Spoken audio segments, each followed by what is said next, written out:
경찰이나 검찰이 죄수와 한 팀이 돼서 수사를 한다. 이런 내용을 아마 영화나 드라마에서 보신 적이 있으실 거예요. 네. 보통 미드에서 많이 보셨을 건데 네.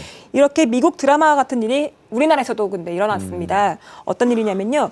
뉴스타파가 지난해 12월 달에 한 통의 제보 전화를 받았는데요.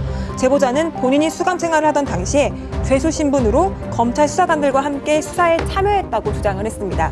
먼저 어떤 얘기인지 제보자의 이야기부터 한번 들어보시죠. 저한테 그 수사를 도와달라고 요청을 해서 검찰에 이제 거의 매일 출근하다시피 하면서 수사에 참여하게 된 거죠. 보고서를 만들어서 출력해서 다 나눠주고 화이트보드에다가 매직으로 PT를 하죠. 그럼 모르는 부분에 있으면 질문하면 질문에 대해서 내가 또 얘기를 하고 그런 과정을 한 두 번 거치면 이거 수사합시다.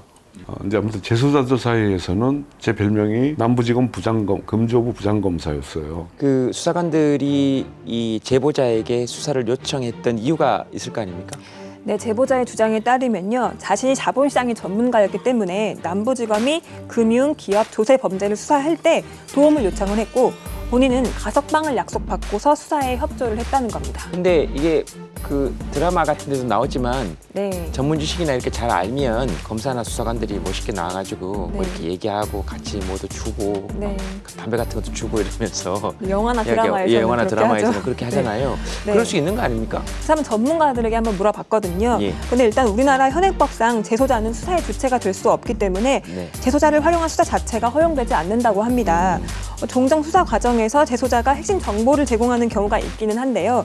이거는 본인과 관련된 사건일 경우에 가능하다고 해요. 또 이 제보자는요. 수사에 참여하면서부터 다른 재소자와는 다른 특혜를 좀 받았다라고 저희에게 주장을 했는데요. 어떤 거냐면요. 먼저 평일 기준 이틀에 한 번꼴로 구치소를 벗어나 남부지검 검사실로 출근을 했고요. 거긴 제보자만을 위한 방도 있었다고 합니다. 그곳에서 수사에 필요한 기업 정보를 검색하고 사건도 분석하고 전화통화도 자유롭게 할 수 있었다고 합니다. 또 두 번째로 제보자는요. 수사 과정에서 태블릿 PC와 인터넷도 자유롭게 활용할 수 있었다고 합니다. 다른 제소자들이었으면 상상하지 못했을 일이었겠죠. 수사를 위해서 태블릿 PC가 필요하다고 요청을 하자 검사가 이를 허락했다는 겁니다. 실제로 제보자는 이걸로 SNS에 직접 접속을 해서 글을 쓰기도 했고요.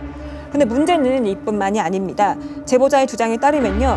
이처럼 죄수 신분으로 검찰 수사에 협조하는 사람이 한둘이 아니라는 건데요.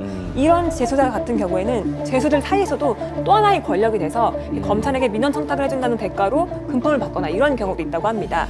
또 무엇보다 중요한 것은 이렇게 재소자들에게 중요한 수사 기밀 정보가 새나갈 우려도 있다는 것이죠.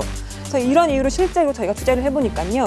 검사 한 명과 수사관 한 명이 공무상 비밀 누설 혐의로 형을 선고받거나 재판이 진행 중인 경우가 있었습니다.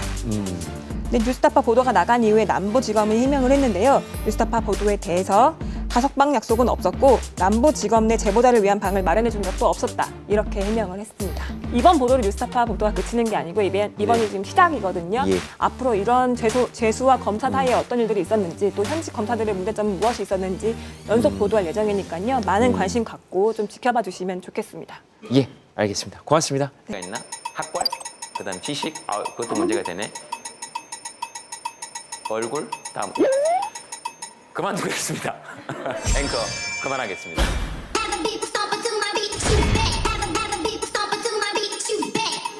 뉴스가 원래 이렇게 막 다 지나다닙니까?